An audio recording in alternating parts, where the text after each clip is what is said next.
Hey guys, welcome back to VSenseTube. Today we're just going to do a really quick video on how to remove a spacer that's seized up and stuck onto the hub.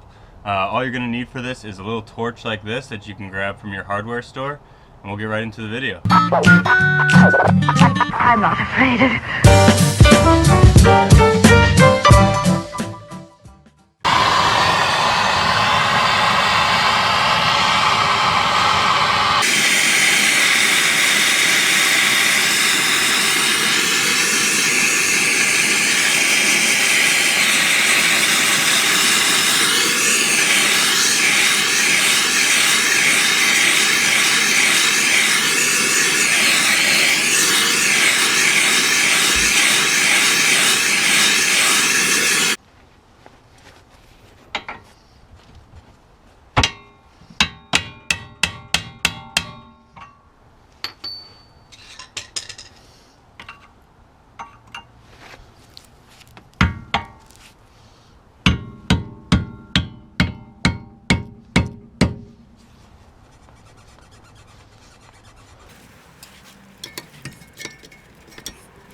Hey guys, thanks for watching.